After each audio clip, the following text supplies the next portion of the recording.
LeBron James tinanggihan ng malaking pera noong siya ay 18 years old pa lamang dahil yan sa sinabi ng kanyang ina. Pero kung bago ka pa lang sa aking channel mga idol ay huwag kakalimutan na mag-like at subscribe for more NBA updates. Maraming salamat po. Para sa ating unang balita mga idol ay patungkol dito kay LBJ. High school pa nga lang po si LBJ mga idol ay talagang sikat na ito. Dahil nakakahanga naman po talaga ang laruan nito kahit bata pa lang.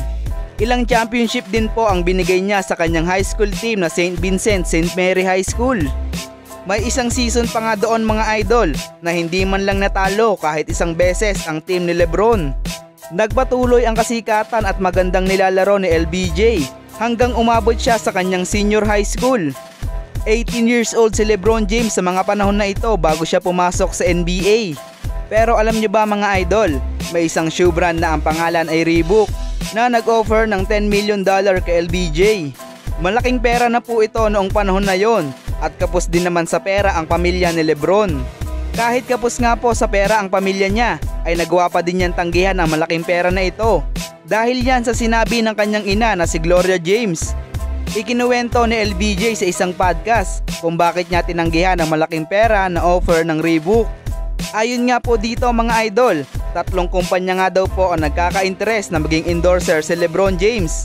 Ang 3 kumpanya na ito ay ang Nike, Adidas at Reebok.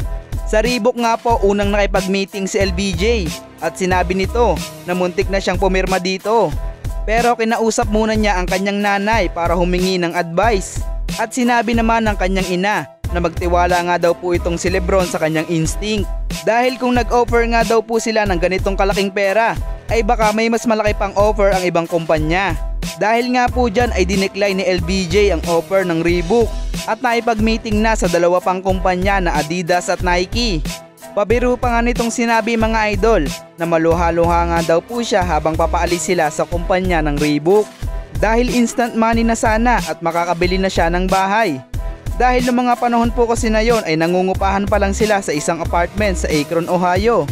Pero naging tama nga po ang sinabi ng nanay ni LeBron James mga idol. Dahil mas malaking kontrata nga po ang nakuha nito sa kumpanya ng Nike. Ang nakuhang kontrata nga po ni LeBron James mga idol ay nagkakahalaga ng $87 million sa loob ng 7 taon. Sobrang laki nga po niyan mga idol dahil wala pa nga po si LBJ sa NBA niyan. At nitong 2015 nga po ay pumirma na ulit si LeBron sa Nike ng lifetime contract na nagkakahalaga ng $1 billion. Kaya naman ang lesson dito mga idol ay dapat humingi tayo ng advice sa ating mga magulang o kaibigan bago tayo magdesisyon. Kayo ba mga idol, anong masasabi nyo sa video na ito? I-comment lang yan sa baba at ating babasahin. Paki-like and subscribe po mga idol. Maraming salamat po.